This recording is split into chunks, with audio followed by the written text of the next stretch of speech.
మట్టల ఆదివారం సందర్భంగా Baptist church Thimmapur సంఘం మరియు సంఘ పెద్దలు, సంఘ కాపరి బాలయ్య పాస్టర్ గారి ఆధ్వర్యంలో తిమ్మాపూర్ గ్రామ వీధి వీధి తిరుగుతూ దేవుని పరిచర్యం చేయడం జరిగింది.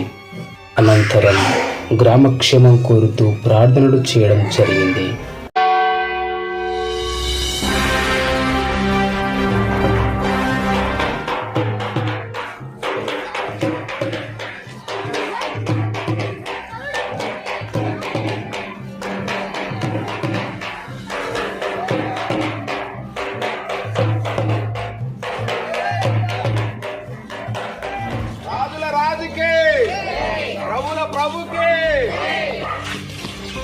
యేసుక్రీస్తు నామములో ఈ యొక్క ఉదయకాల సమయంలో గ్రామ ప్రజలకు తెలియజేయమనగా, యేసుక్రీస్తు ప్రభువారు లోకానికి ఆయన 3.5 సంవత్సరం మానవునిగా జన్మించి 33 సంవత్సరాలు ఆయన భూలోకంలో నివసించి 3.5 సంవత్సరము సేవ పరిచర్యలో ప్రతి ఒక్కరి కొరకు ఆయన ఈ లోకములో పాటుపడిన యేసు ప్రభువుకు ప్రత్యేకమైన వందనాలు తెలియపరుస్తున్నాం.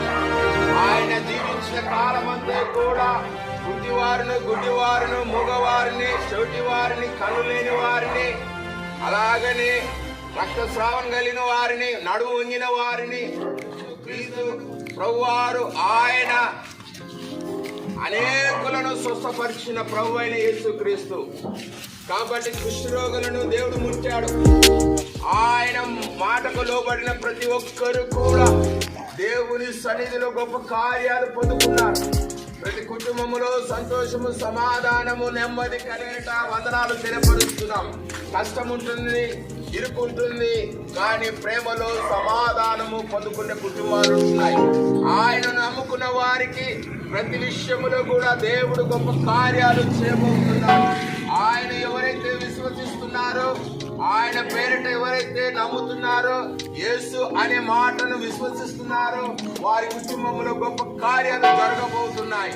కాబట్టి ఈ దినమా ప్రతి ఒక్కరు కూడా ధర్మశాస్త్రం ప్రకారము సెలవించినట్టుగా ఆయన నీ కొరకు, నా కొరకు ఆయన కలవరి శిలువలో రక్తము కార్చిన ప్రభు అయిన యేసుక్రీస్తును మనం ఒక్కసారి ఆ శిలువ మరణమును జ్ఞాపకం చేసుకుంటూ, ఆ శిలువ వైపు చూసిన వారికి ఆ రక్షణ, ఆ కుటుంబం ఉన్న వారిలో ఆ యొక్క కుటుంబంలో సంతోషము, సమాధానము దేవుడు కనపరచబోతున్నాడు. కాబట్టి ఈరోజు అంటున్నాడు, దైవరాజ్యములో సువార్త ప్రకటించడానికి ఆయన లోకానికి వచ్చాడు. కాబట్టి దేవుని నామమును బట్టి ప్రతి పాపములను, అపవిత్రాత్మను, దయ్యములను వెళ్ళగొట్టడానికి ఆయన గొప్ప కార్యాలు చేసి ఉన్నాడు.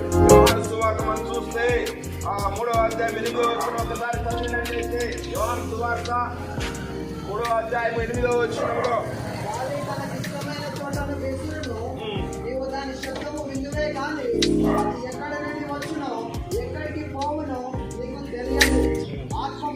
జన్మించిన ప్రతివాడును అలాగే ఉన్నాడనెను. చూడండి, దేవుని యొక్క కృపను బట్టి ఒక గాలి మనకు కనిపించదు కదా. ప్రతి ఒక్కటి కనిపిస్తుంది కానీ గాలి కనిపించదు. కానీ ఆ గాలి చాలా విలువైనది.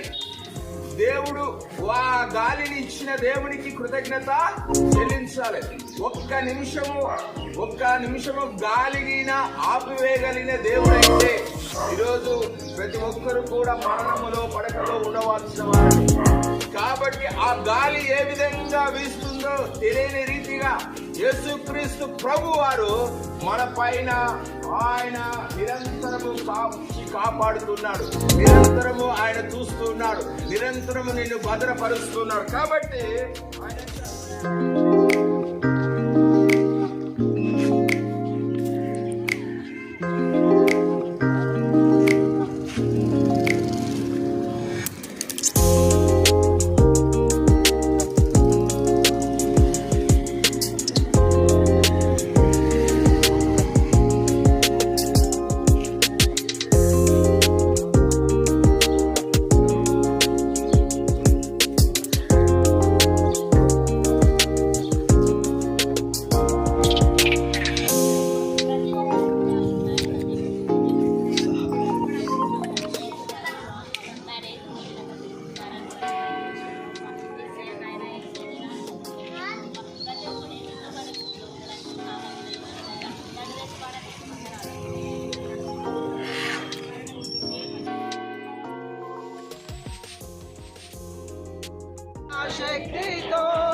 గొప్ప కార్యాలు చేయడానికి మన మధ్యలో సంచరిస్తున్నాడు.